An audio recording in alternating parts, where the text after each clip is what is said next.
Hello my dear students, welcome to KTH classes. आज मैं आप लोगों के लिए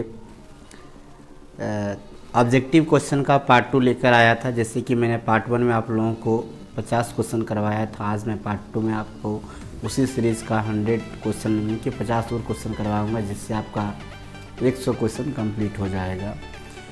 सारी बातें वैसे ही आज भी आपको जो है टेस्ट लगाना है, आपको आंसर कमेंट करना है और अंत में आपको ये भी कमेंट करना है कि आप 50 क्वेश्चन में से कितना क्वेश्चन सही कर पाए। आज का टेस्ट शुरू करने से पहले मैं आपको एक बताना चाहता हूँ, अगर आप चैनल पर नए हैं, पहली बार मेरे वीडियो को देख रहे हैं तो चैनल को सब्सक्राइब कर लीजिए और अपने दोस्तों के पास ज़्यादा शेयर कर दीजिए ताकि उन्हें भी इस वीडियो का फ़ायदा मिल सके। ये जो भी क्वेश्चन ये प्रीवियस से पूछे गए हैं और इनकी संभावना है कि आप इस तरह के क्वेश्चन अगर करके जाते हैं तो आपको 2025 के बोर्ड एग्जाम में भी इससे फ़ायदा मिलेगा। तो चलिए बिना देर किए शुरू करते हैं आज का टेस्ट। आज का हम पहला सवाल लेते हैं। पहला सवाल देखिए यहाँ पर है, कह रहा है कि द्विघात समीकरण x² + 4x + b = 0 का विवेचक है। विवेचक को विवेक्तर भी कहते हैं, याद रखिएगा। इसका फार्मूला जो होता है वो होता है b² - 4ac। किसके लिए होता है? अगर कोई भी द्विघात बहुपद इस प्रकार से है, ax² + bx और प्लस c के टर्म में है, तो हम कहते हैं कि bx² - 4ac। अब यहाँ पर देखिए b का जो वैल्यू है कितना है, 4 दे रखा है, तो 4 का स्क्वायर करेंगे तो 16 होगा, माइनस a के जगह पर कुछ नहीं है तो 1 है और b के जगह पर b है, यानी 4 क्या हो जाएगा, 4b हो जाएगा। तो 16 - 4b कहाँ पर है? ऑप्शन नंबर ए में है, आपका बिल्कुल सही हो जाएगा। चलिए नेक्स्ट क्वेश्चन लेते हैं, क्वेश्चन नंबर 52। देखिए कह रहा है कि निम्नलिखित में कौन समांतर श्रेणी है? समांतर श्रेणी उसको कहते हैं जिसके दो पदों के बीच का अंतर क्या होता है, बराबर होता है। यहाँ पर अगर देख रहे हैं तो कितना होगा, यह 0.44 में अगर 40 घटाते हैं, 40 घटाते हैं तो 0.04 आएगा। यहाँ अगर आप 0.444 में घटाते हैं 0.440 तो बचेगा 4000। तो पहले आपका जो वैल्यू आया वो 0.04 आया, बाद में आया 004, इक्वल नहीं आ रहा है। यहाँ भी देखिए इक्वल नहीं आएगा। इसको हम देख लेते हैं, 4 में अगर हम 2 घटाते हैं तो 2 आएगा, 8 में अगर हम 4 घटाएंगे तो 4 आएगा, यानी इक्वल नहीं आ रहा है। तो आपको 3 क्वेश्चन ऐसे ही नहीं है सही, तो ऑप्शन नंबर डी जो है बिल्कुल सही हो जाएगा। चलिए क्वेश्चन नंबर 43 देखते हैं, क्या है? कह रहा है कि समांतर श्रेणी इतना इतना का सार्वंतर क्या है? सबसे पहले रूट जो 18 है इसको हम लिख सकते हैं 3√2, 25 जो उसको लिख सकते हैं 5√2। तो 5√2 में 3√2 माइनस करेंगे, दो पदों के बीच का अंतर, तो आएगा 2√2। ऑप्शन नंबर बी बिल्कुल सही हो जाएगा। अगला सवाल देखिए, कहता है 54 में कि समांतर श्रेणी 2, 5, 8, 11 का 11वां पद क्या होगा? यहाँ पे प्रथम पद जो है वो है 2। सार्वंतर अगर डी की बात करें तो 5 में अगर आप 2 घटाते हैं तो कितना आएगा, 3। और 11वां पद बोल रहा है तो 11वां पद क्या होता है, a + 10d, ये हो जाएगा। तो कितना होगा, 2 + 30 और 30 और 2 32। देखिए ये 3 है और ये 10 है, तो 10 × 30 हो जाएगा, नहीं 32 हो गया। तो इसका जो 11वां पद है वो 32 है। यहाँ पर देखिए ऑप्शन नंबर सी जो है बिल्कुल सही हो जाएगा, 32। अगला सवाल लेते हैं, क्वेश्चन नंबर 55। क्वेश्चन नंबर 55 में कह रहा यदि किसी समांतर श्रेणी का nवां पद 8n - 2 हो तो उस श्रेणी का 7वां पद क्या हो? कुछ नहीं करना, यहाँ पे 7 रख दीजिए, तो 8 × 7 हो जाएगा 56 और -2 कर दीजिए तो कितना बचेगा, 54 बचेगा। ऑप्शन नंबर ये बिल्कुल सही हो जाएगा। क्वेश्चन नंबर 56 लेते हैं। करा यदि किसी समांतर श्रेणी में a30 - a20 और 50 हो तो श्रेणी का सार्वंतर क्या होगा? यानी 30 पदों में 20 पद घटाते हैं तो कितना आता है, 50 आ रहा है, ये पूछा जा रहा है। यानी 30वें पद में 20वां पद घटाने पर 50 आ रहा है। तो 30वां पद क्या होता है, a + 29d और फिर है a + 19d। अब आप इसको जब घटाएंगे तो कितना होगा, ये माइनस से कटेगा, 29D में अगर 19 घटेगा तो कितना बचेगा 10D अब बराबर है 50, तो 10 बचे 50, सर्वांतर कितना आ गया 5 आ गया। ऑप्शन नंबर सी बिल्कुल सही हो जाएगा। अगला सवाल देखिए 57 कह रहा है कि 2x minus 1 3x plus 2 6x minus 1 किसी समांतर श्रेणी के 3 क्रमागत पद हैं तो x का मान ज्ञात कीजिए। देखिए इसमें कुछ नहीं करना है, जब समांतर श्रेणी के पद हैं तो इसके सार्वंतर इक्वल होंगे, तो यहाँ पे आपको सार्वंतर निकालना है। देखिए 3x प्लस 2 में घटा देना है 2x प्लस 1 को, तो कितना आ जाएगा, यहाँ पर बचेगा x प्लस 3 और ये इक्वल किसका होगा, तो 6x minus 1 minus 3x minus 2 का, तो यहाँ पर बचेगा 3x और ये बच जाएगा कितना माइनस 3। अब देखिए 3 और 3 को जोड़िए 6 हो जाएगा और इसको x को 3x में घटाइए तो 2x हो जाएगा, तो x बराबर कितना आएगा 3 आएगा। तो कह रहा था क्या श्रेणी का सार्वंतर क्या होगा, तो सार्वंतर कितना आया था x प्लस 3 आया था।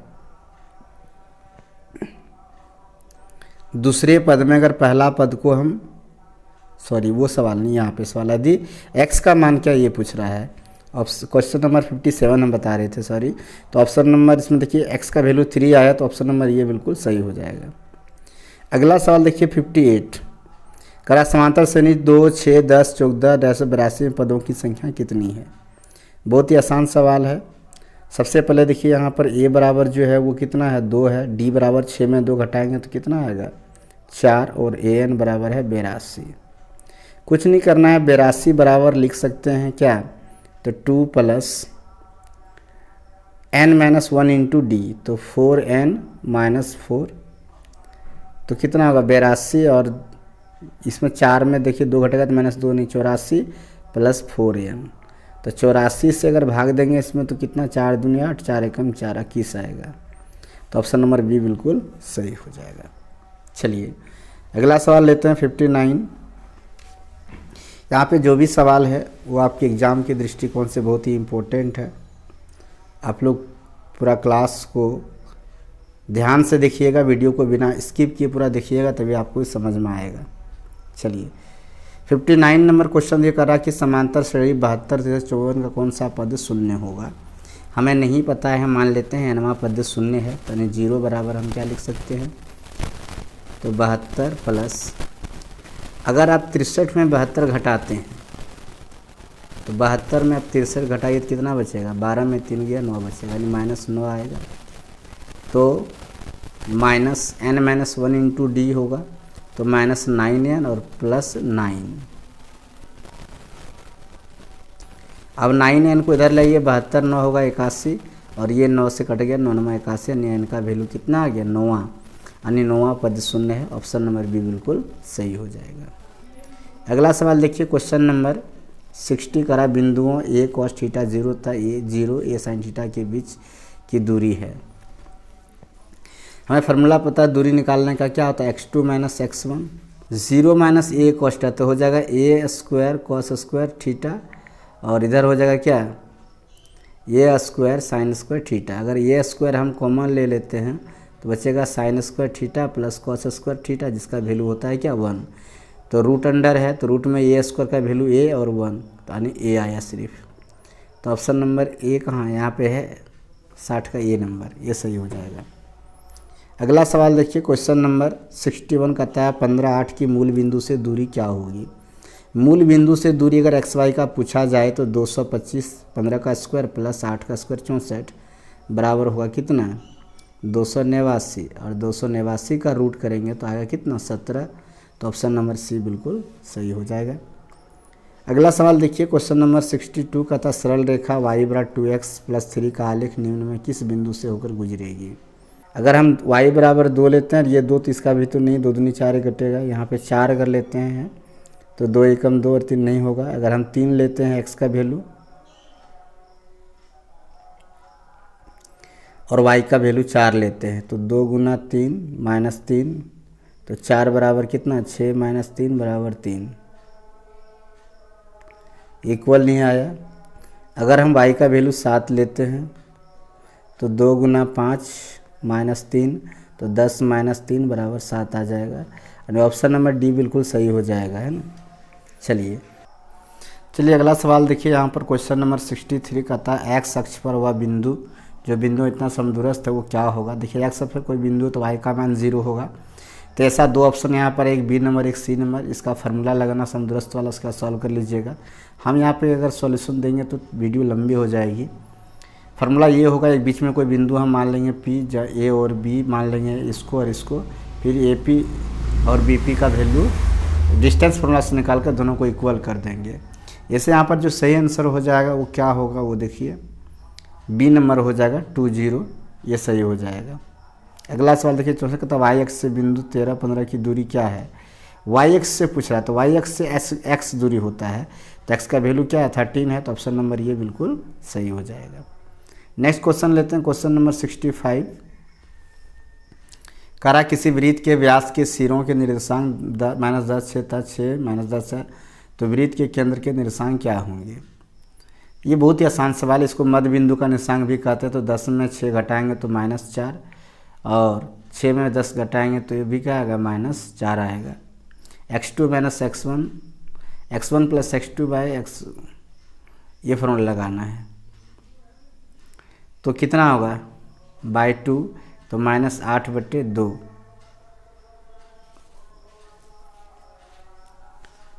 तो -2 -2 आएगा। यहाँ भी देखिए y1 - y2 और x2 - x1 जो है, तो ऑप्शन नंबर सी बिल्कुल सही हो जाएगा। नेक्स्ट क्वेश्चन लेते हैं, क्वेश्चन नंबर 66 का था किसी त्रिभुज के शीर्षों के निर्देशांक 2, 4, 0, 6 था 4 - 1 हो, तो त्रिभुज के केंद्र के निर्देशांक क्या होंगे। त्रिभुज के केंद्र के निर्देशांक क्या होगा, x1 + x2 + x3, तो 4 और 2 6/2, फिर एक तो हो जाएगा क्या y1 6 4 10 और -11, x1 y1 x2 y1 y2 y3, तो 6 4 10, 10 में घटेगा बचेगा 9। देखिए यहाँ पर 3 होता है नीचे, यहाँ भी 3 होगा, तो 3 3 9 और 3 दूनी 6, तो 2 और 3 जो है आंसर हो जाएगा। 2 और 3 का ऑप्शन नंबर ए में है। अगला सवाल लेते हैं, क्वेश्चन नंबर 67 में कह रहा है कि बिंदु 13, 19 से एक्स अक्ष पर डाले गए लंब की लंबाई है। बिंदु 13, 9 से एक्स अक्ष पर डाले गए लंब की लंबाई है। इस सवाल को भी थोड़ा सा कैलकुलेशन लंबा होगा, इसलिए आपसे ऑप्शन बता रहे हैं। ऑप्शन जो है ऑप्शन नंबर बी बिल्कुल सही हो जाएगा 19। अगला सवाल देखिए, क्वेश्चन नंबर 68 का था बिंदुओं -2, 8 और -6, -4 को मिला रेखाखंड का मध्य बिंदु किस चतुर्थांश में स्थित है। तो इसका मध्य बिंदु कितना होगा, x1 + x2 -8/2 और 8 - 4/2, तो -4 और इधर बचेगा 4/2 बराबर कितना -4 और 2, माइनस प्लस किस में होता है, तो ये होता है तृतीय पाद में, चतुर्थ पाद में, तो ऑप्शन नंबर डी बिल्कुल सही हो जाएगा। चलिए नेक्स्ट क्वेश्चन लेते हैं, क्वेश्चन नंबर 69। करा दी पी क्यू एवं आर किसी त्रिभुज के शीर्ष हैं, तो पी क्यू आर का क्षेत्रफल क्या होगा। इसे भी निकालना है। निर्देशांक ज्यामिति को क्षेत्रफल का जो फार्मूला है 1/2 × x × x1 × y2 - y3, फिर ये फार्मूला जो है x2 × y3 - y1, और फिर x3 × y1 - y2, ये फार्मूला लगा के निकाल लेना है। ऐसे इसका आंसर क्या वो हम बताते हैं। सही आंसर जो है इसका वो हो जाएगा ऑप्शन नंबर बी 48। 17 में देखिए किसी त्रिभुज के शीर्ष बिंदुओं के निर्देशांक 0, 6, 0, 0, 8 है, तो त्रिभुज की परिमिति होगी। इसका फॉर्मूला आपको निकालना है। इसका सही आंसर जो है वो हो जाएगा ऑप्शन नंबर बी 24। पूछ रहा एक है √81 जो उसका वर्गमूल 9 निकलता है 2, तो 9/2 जो है परिमेय संख्या। ऑप्शन नंबर ये बिल्कुल सही हो जाएगा। 72 में करा 192 का भाज्य गुणनखंड में 2 का घात है, तो कुछ नहीं करना, 192 का गुणनखंड कीजिए। 2 9 18, 2 6 12, फिर 2 से लग जाएगा कितना 48, फिर 2 से 24, फिर 2 से 12, फिर 2 से 6, फिर 2 से आ गया कितना 3, तो 1 2 4 6, तो ऑप्शन नंबर सी बिल्कुल सही हो जाएगा। 2 कितना बार आया ये देखना है। चलिए नेक्स्ट क्वेश्चन लेते हैं। क्वेश्चन नंबर 73 कह रहा है कि अधिभाग एल्गोरिथम ए बराबर बी क्यू प्लस आर में ए बराबर 72, क्यू बराबर 8 तथा आर बराबर 0 हो तो बी का मान क्या होगा। बी का मान निकालने के लिए कह रहा है ए का मान है कितना 72, आर का मान है 0 और क्यू का मान है 8, तो 8 से डिवाइड कर दीजिए 72 को, तो 9 बार में कटेगा। ऑप्शन नंबर ये बिल्कुल सही हो जाएगा। निम्नलिखित में से किसका दशमलव प्रसार शांत है। अगर कोई भी संख्या p बाई क्यू के रूप में दी हुई है और q का भाज्य गुणनखंड 2 पर पावर m गुना 5 पर पावर n के रूप में है, तो वो जो है एक दशमलव प्रसार होगा, उसका जो है शांत होगा। तो यहाँ पे देखिए 15 का तो ऐसा नहीं होगा, ये भी नहीं होगा क्योंकि 3 आ जाएगा, इसमें 7 5 आ जाएगा, 7 5 35, इसलिए ऑप्शन नंबर बी जो है बिल्कुल सही हो जाएगा। नेक्स्ट क्वेश्चन लेते हैं। क्वेश्चन नंबर 75 आदि क्यू एक धनात्मक पूर्णांक है तो निम्नलिखित में कौन सा धनात्मक विषम पूर्णांक होगा।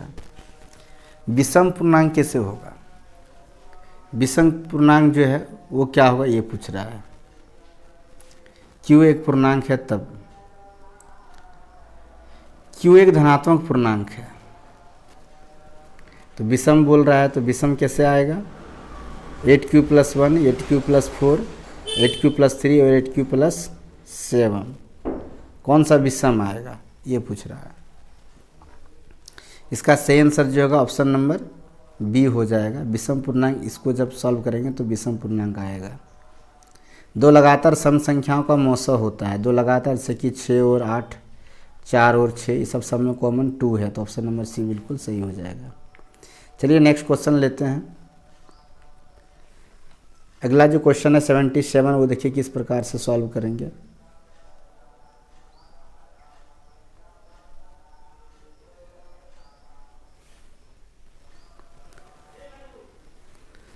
करा एक परिमेय संख्या और एक अपरिमेय संख्या का योग कैसी संख्या होती है। देखिए परिमेय और अपरिमेय संख्या का योग जो है हमेशा अपरिमेय होता है, ऑप्शन नंबर बी बिल्कुल सही हो जाएगा। क्वेश्चन नंबर 78 देखिए कहता 2 संख्या गुणनफल 86 70 है और उनका HCF 17 है, तो उनका LCM क्या होगा। कुछ नहीं करना है, HCF से इसको डिवाइड कीजिए, 17 5 50, 17 एकम 17, 0, 510 आएगा। ऑप्शन नंबर डी बिल्कुल सही हो जाएगा। निम्नलिखित में से कौन परिमेय संख्या है। देखिए 36 और 64 को जोड़ेंगे तो 100 होगा, तो 100 का रूट करेंगे तो आएगा 10, 25 से 50 होगा, 49 98 होगा, 36 36 72 होगा, तो ऑप्शन नंबर ये यहाँ बिल्कुल सही हो जाएगा। तो इसका जो सही आंसर हो जाएगा वो हो जाएगा कितना ए नंबर, कि यह एक परिमेय संख्या है। चलिए नेक्स्ट क्वेश्चन लेते हैं। क्वेश्चन नंबर 80 कह रहा कि 130 जो है वो 15 गुना 8 गुना 10 8 + 10 है, 15 बराबर है 5 गुना 3 + 0, तो मौस 130 15 होगा। इसका HCF क्या होगा वो पूछ रहा है। तो HCF देखिए यहाँ पर किससे ये डिवाइड होगा ये चीज़ देखना है। तो 15 × 120 और प्लस 10 करेंगे तो हो जाता है 130, और इसके जो गुणनखंड है उसमें कॉमन क्या देख रहे हैं 5 है, 5 कॉमन है, इसलिए इसका आंसर जो है वो होना चाहिए क्या ऑप्शन नंबर बी बिल्कुल होना चाहिए, क्योंकि 5 से इसमें दोनों में डिवाइड हो जाएगा। cos 60 degree + 1 by cos 60 degree - 1 का वैल्यू क्या होगा। तो cos 60 डिग्री का वैल्यू 1/2 होता है, प्लस नीचे है 1/2 - 1, यहाँ पे इसको करेंगे तो 3/2 हो जाएगा, यहाँ होगा -1/2, 2 2 कैंसिल हो गया तो आ जाएगा -3। -3 कहाँ पर है ऑप्शन नंबर डी में है, तो ये बिल्कुल सही हो जाएगा। चलिए नेक्स्ट क्वेश्चन लेते हैं। क्वेश्चन नंबर 82 करा यदि a/5 बराबर है a/5 = है 12 डिग्री है, तो a बराबर क्या होगा 60 डिग्री, तो कोसेक 60 डिग्री का वैल्यू क्या होता है 3 × 2/√3 का स्क्वायर करेंगे तो 3 इंटू हो जाएगा 4/3, ये 3 3 कैंसिल हो गया तो बचेगा 4। ऑप्शन नंबर सी बिल्कुल सही हो जाएगा। नेक्स्ट क्वेश्चन था, क्वेश्चन नंबर 83 लिखा है sine 54 degree minus cos 36 degree, इसका वैल्यू क्या पूछा। अगर माइनस में दिया रहे और दो अपोजिट है, जैसे साइन का कॉस, कॉस का साइन, और उसके एंगल का योगफल अगर 100 होता है, सॉरी 90 होता है, तो उसका वैल्यू 0 होगा। तो 54 और 36 का जो है वो होता है 90, तो ऑप्शन नंबर ये बिल्कुल सही हो जाएगा 0। 84 में बोल रहा है कि कॉस 1 से 2 जो है कॉस 90 डिग्री, कॉस 90 डिग्री का वैल्यू क्या होता है 0, और सारे इंटू में है तो इसका वैल्यू क्या हो जाएगा 0 हो जाएगा, है ना। तो ऑप्शन नंबर ये बिल्कुल सही हो जाएगा। 85 देखा कहता है cos 37 degree by sine 53 plus cot 34 degree tan 56। इस तरह का जब भी है तो ऊपर नीचे को देखना योग करके, इसको जब भी आप ऐड करेंगे तो सबसे पहले इसका वैल्यू क्या आएगा 90 आएगा, इसका भी 90 आएगा। तो जब अपोजिट रहे एक दूसरे का तो इसका वैल्यू 1 होता है, तो 1 + 1 करेंगे तो कितना होगा 2। ऑप्शन नंबर जो सी है बिल्कुल सही हो जाएगा। Sine 45 degree minus cos 45 degree, sine cos और 45 कॉस 45 का वैल्यू एक ही होता है 1/√2 1/√2। अगर माइनस अब करते हैं, ये क्वेश्चन नंबर 86 है, तो 2 इंटू 0 बचेगा और 0 को गुना करेंगे तो 0 का ऑप्शन नंबर ये बिल्कुल सही हो जाएगा। नेक्स्ट क्वेश्चन लेते हैं, क्वेश्चन नंबर 87 कह रहा 7 cosec square theta minus 7 cot square theta का वैल्यू क्या होगा। देखिए अगर 7 कॉमन ले लेते हैं तो बचता है cosec square theta minus cot square theta, इसका वैल्यू 1 होता है, तो 7 इंटू 1 बराबर 7 हो जाएगा। ऑप्शन नंबर बी बिल्कुल सही होगा। नेक्स्ट क्वेश्चन ये कहता है कि 88 में कि साइन 48 जब पी हो तो टेन 48 का मान क्या होगा। देखिए यहाँ पे पी के नीचे कुछ नहीं दिया है तो 1 दिया हुआ है, तो यहाँ से हम p/h, तो p और h का वैल्यू 1 है, तो हम b का मान अगर निकालेंगे तो क्या होगा h स्क्वायर यानी 1 का स्क्वायर, 1 का स्क्वायर हो जाएगा और माइनस होगा पी स्क्वायर, ये b का वैल्यू आया और p का तो p ही है, तो p/ क्या हो जाएगा b, तो रूट अंडर आएगा 1 - p स्क्वायर। ऐसा ऑप्शन नंबर ए में है, तो ऑप्शन नंबर ए बिल्कुल सही हो जाएगा। नेक्स्ट क्वेश्चन लेते हैं, क्वेश्चन नंबर 89 करा यदि ten 27 degree into ten 63 degree sine हो तो ए का मान क्या होगा। देखिए साइन टेन 27 डिग्री और टेन 63 डिग्री, इसका अगर योग देखिएगा 27 और 63 तो 90 होता है, तो इसका वैल्यू 1 हो जाएगा। अब साइन ए बराबर है 1, इसका मतलब हम साइन ए बराबर लिख सकते हैं साइन 90 डिग्री, क्योंकि साइन 90 डिग्री का जो वैल्यू है 1 होता है, तो यहाँ साइन साइन कैंसिल करेंगे तो ए का वैल्यू कितना आएगा 90 डिग्री आएगा। तो ऑप्शन नंबर सी बिल्कुल सही हो जाएगा। क्वेश्चन नंबर 89 का जो ऑप्शन सी है वो सही होगा 90 डिग्री। क्वेश्चन नंबर 90 देखिए कहता है sine square 90 - theta plus sine square theta cosec 90 - theta plus tan square theta, ये दिया हुआ है। तो साइन को कॉस स्क्वायर थीटा हो जाएगा प्लस कोसेक जो है कॉट स्क्वायर थीटा हो जाएगा, सॉरी सेक स्क्वायर थीटा हो जाएगा। तो sign square theta plus cos theta का वैल्यू को 1 होता है, कॉस सेक स्क्वायर थीटा और माइनस टेन स्क्वायर थीटा का वैल्यू 1 होता है, तो 1/1 = 1 हो जाएगा। ऑप्शन नंबर ये बिल्कुल सही हो जाएगा। नेक्स्ट क्वेश्चन देखिए 91 कहता है दो रेखिक समीकरणों के लेखा चित्र यदि संपाती रेखाएं हो तो उनके कितने हल होंगे। संपाती रेखाएं तब होती हैं जब समीकरण के हल अनगिनत हो, तो ऑप्शन नंबर सी बिल्कुल सही हो जाएगा। नेक्स्ट क्वेश्चन ले रहे हैं, क्वेश्चन नंबर 92 कह रहा है कि समीकरण 2x - y - 3 = 0 एवं 12x + 7y - 5 के आलेख किस प्रकार की सरल रेखाएं होंगी। बहुत ही आसान सवाल है। सबसे पहले 2/12 कीजिए तो हो जाएगा 1/6, फिर -1/7 कीजिए। अब देखिए 1/6 जो है और 1/7 ये दोनों इक्वल नहीं है, इसलिए जब इक्वल नहीं हो a1/a2 इक्वल नहीं है b1/b2, क्या a1/a2 इक्वल नहीं है b1/b2, तो हम कह सकते हैं कि रेखाएं जो है वो एक बिंदु पर प्रतिच्छेद करेंगी, तो ऑप्शन नंबर सी बिल्कुल सही हो जाएगा। नेक्स्ट क्वेश्चन देखिए 93, क्वेश्चन एक बार पढ़ लीजिए। कह रहा है x - y 0 का आलेख कैसे सरल रेखा होगी। x बराबर y हो जाएगा,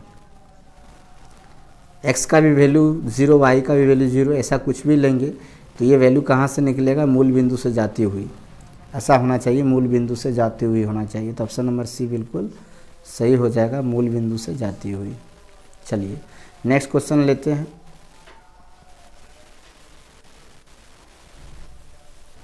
क्वेश्चन नंबर यहाँ पर देखिए दिया है 94 का निम्नलिखित में कौन द्विघात समीकरण है।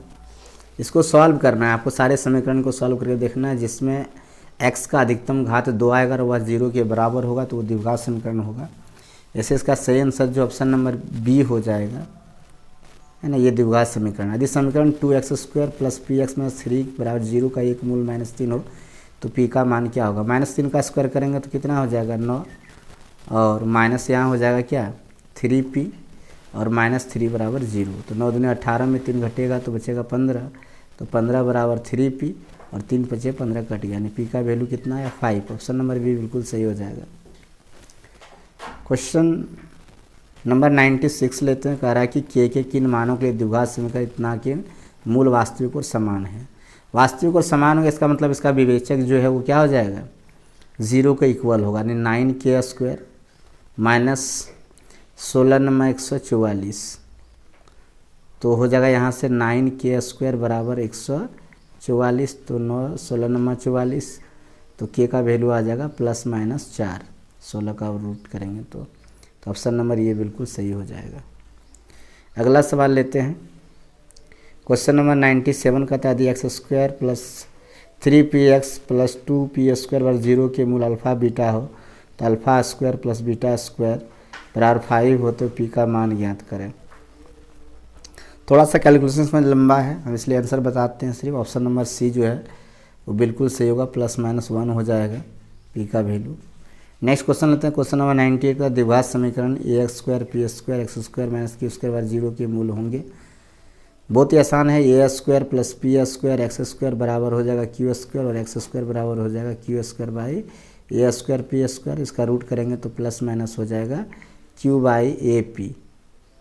तो q बाई ए पी कहाँ है उस चीज़ को देखिए, plus minus q by A P है ऑप्शन नंबर डी में, तो ऑप्शन नंबर डी बिल्कुल सही हो जाएगा।